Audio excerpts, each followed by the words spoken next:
what's up, guys? Welcome back to Bible Fun with Today. Today we're studying Deuteronomy chapters 13 and 14. Let's jump right in.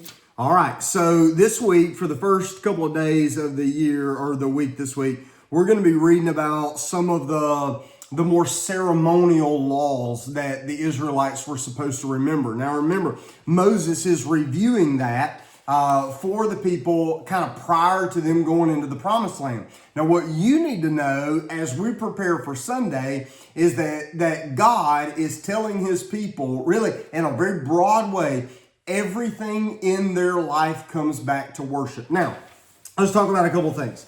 So in chapter number 13, chapter 13 begins with this idea, like, what do you do if a magician or a prophet comes out and he's got a message, and his message is whatever, he's going to predict something, and he predicts it. He's a psychic and he's got something, and you go, oh my goodness, he's right. And then he says, since now you can trust me, we should worship something else. So whatever these voices are in our lives, Moses is having people understand that, and remember, they're coming out of Egypt, or they've come out of Egypt. So while they were in Egypt, remember, Moses went into Egypt, and while he was there and he was fighting kind of with Pharaoh back and forth with the plagues, Pharaoh had two magicians.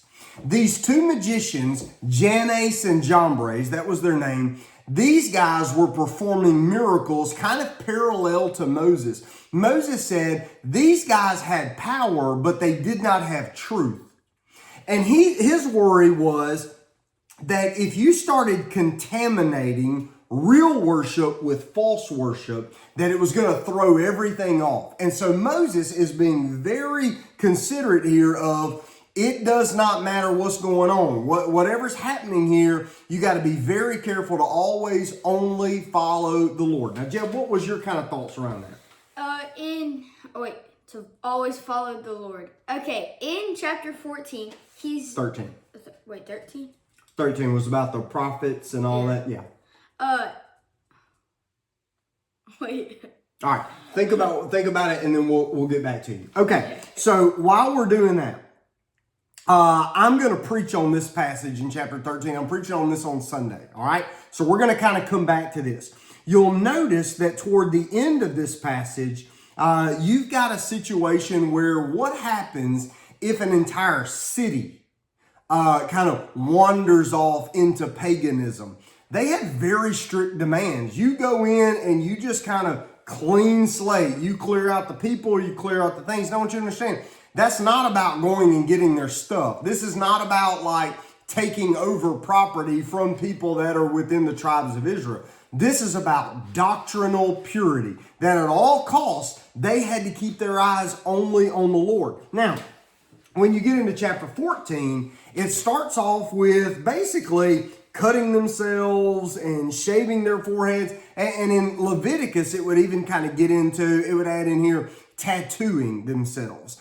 The ideal here was that these things were done in relation. It's going to tell you here, this is improper mourning. So death is a part of life. Ecclesiastes says there's a time to be born and there's a time to die. He said when people die, we are not going to do what the pagans do. Why? Because the pagans are going to focus their attention on death, whereas the believer, those who follow the way, the truth, and the life, are supposed to focus on life itself. And so it's not about creating an atmosphere where we are worshiping the idea of death. No. We're looking to the God who lives forever. You can also see that in chapter 14, you've got a list of like the clean and the unclean foods. This goes all the way back to Leviticus chapter 11. This is the Jewish kosher laws. So they were only supposed to eat the right kind of animals. What kind of feet did the right kind of animals have to have? They had to have something hooves. Cloven hooves. What does that mean? It's like cows have hooves with like a split down the middle like that. Okay. All right. So they had to have the right kind of feet, and then they had to chew the cud. What does that mean? So whenever cows and like sheep are eating, they'll chew up their food, swallow it, and then later it'll go back into their mouth, and then they'll chew it up again and then swallow it, and that's how they would digest. Okay, so you'll notice that they weren't allowed to eat animals that were primarily known for eating other animals. For instance, you wouldn't find a Jewish person eating like a buzzard. A buzzard is going to fly down and it's gonna eat like dead animals. They're going to eat like cows that are living off the land. They're not going to eat pigs because the pig, although it has the cloven hoof, it doesn't chew the cud.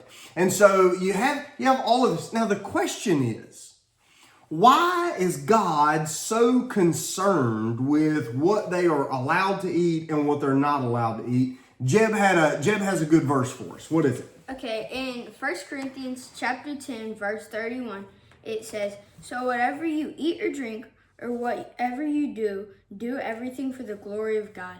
Which is saying, like, even what we eat and drink, that's worshiping God. Everything in our life comes back to worship. If we get worship wrong, we can't get anything else right. And you have to understand, whether it was what the Jewish dietary law was, or what their clothing was supposed to be, or their Sabbath days, everything in Jewish life was designed to set them apart from the pagan world around them. And so the idea was that God's people were supposed to be separate and holy. Jax is home. Orville is very excited. So everything in their life was supposed to keep them separate from the pagans. So they were supposed to live among them, but not live like them. That's what's going on in these chapters. Now, what else do you have? What else did you come away with? From chapter 13, what I was thinking about, they were saying, whoever speaks like we need to worship another god, they need to be stoned to death because, well, idolatry is a sin and the wages of sin are death.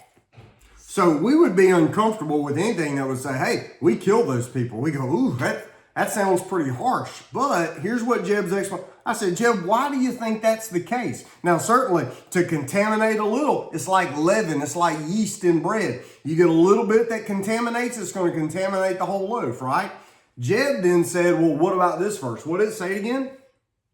The wages of sin are death. The wages of sin is death. And so that's what you've got to work with between the wages of sin is death onto the false prophets in chapter 13. And then you've got, we don't mourn, we don't look at death the way the lost world does. And instead we're separate from those things. So that's kind of chapters 13 and 14. Tomorrow we're going to get into the, to how God takes care of the poor. In an economy of 2 million people, how does God care for the inevitability that some people are going to be poor? Does he care about that? Well, yeah, he does. So we'll get into that tomorrow. We'll see you then. Bye. Bye.